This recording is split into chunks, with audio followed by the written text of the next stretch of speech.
self-image. These are my, I want to say, I have tips. I guess I'll just go 1, 2, 3 and we'll figure out how it goes as we go along. 1. Positive self-talk. Stop the negativity thought. Hey, that rhymed. I remember when I was in a really difficult place where I had just moved out, I had a new job, and I was just trying to get a handle on my new job, and so much mentally, most of the time, I was kicking myself for, oh man, I should be able to do this, I should be able to understand this, and you know what, I'm just stupid, I can't believe I didn't think of that, I can't believe I didn't think of that, I can't believe I didn't do that, I should have done that, why didn't I do that, why didn't I do that, and kicking myself and saying it so many times. And what you gotta turn around and think objectively of your situation is take a breather. There is such thing as taking responsibility, but when you dwell on the negativity of the situation, like I was, instead of saying, I should know those things, say to yourself, I am going to know those things. It can be overwhelming sometimes to just assume that like, or you're being thrown with so many facts, or a lot of things are going on and being thrown at you in life, and you just start feeling overwhelmed and thinking, I can't deal with this, I can't deal with this.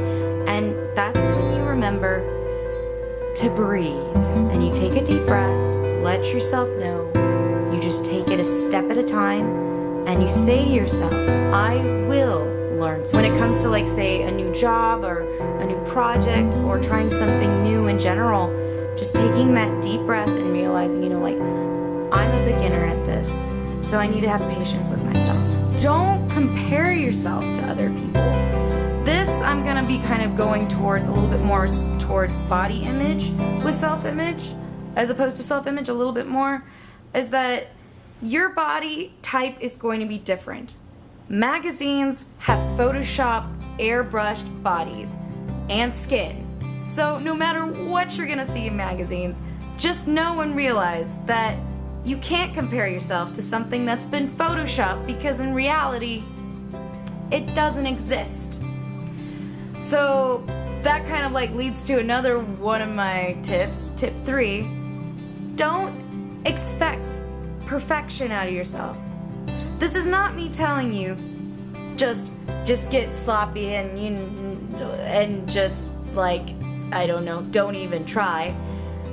I'm just talking about, you know, having this ideal in your mind of a certain kind of perfect person. And that perfect person in reality doesn't actually exist. Or it goes back to the comparison thing of, you know what, that's actually a different person than you. That doesn't mean that you're a failure. It just means that you have a different path and a different way of success, and the way that success is gonna look for you. I know personally for me, I have a brother who, without going all into the details of his job, he earns a good living. He graduated university with a 4.0, and me, mine was just a different way. If you guys are ever curious about that story, feel free to message me and hit me up on my channel. But the long and short of it is that I didn't go to university. I didn't go to a college. Just didn't want to. And I had this certain picture in my mind of what success is and what that looks like. And you know, I have a job that I enjoy, and I have good friends, and just taking things one step at a time every day and enjoying the small things. I don't earn a lot of money, but that's okay. And I am content at where I'm at with that, and it's enjoying that.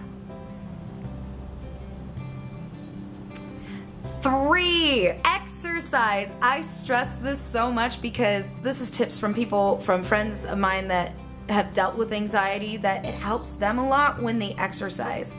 And I'm not saying that I didn't believe it, because I understood it to be true. I knew like if I was ever tensed up, like in my shoulder muscles, like right up here, I get a lot of knots in my shoulders, that if I work out, then it kind of releases some of the tension in the back of my shoulders. Not quite as good as a massage, but it helps. A prisoner put it this way, a prisoner in solitary confinement, weird thing to kind of adjacent it to, put it this way: anytime that he would start feeling depressed or stressed or anxious, like he was going to be going crazy. He worked out. And by the end of working out, he'd be so tired you didn't really have room to think about those things.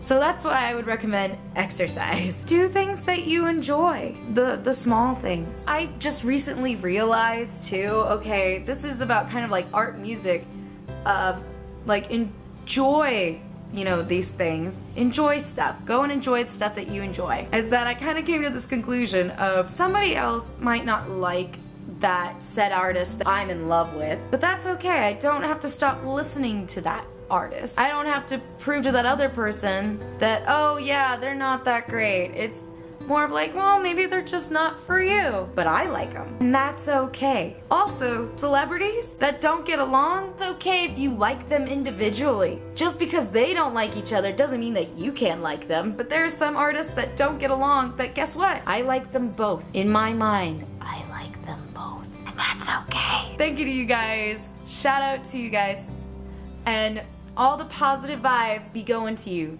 Positive vibes to you guys. And I don't know what this is. This is like a hand mustache or something. Anyways, I love you guys. Feel free to like, comment, and share down below. Subscribe, por favor. And just share your things that you really enjoy, your tips to other people, things that you've learned or things that you're struggling with. And maybe we can create an opportunity down there to encourage one another, as well as just spread awareness of, you know, self-image positivity.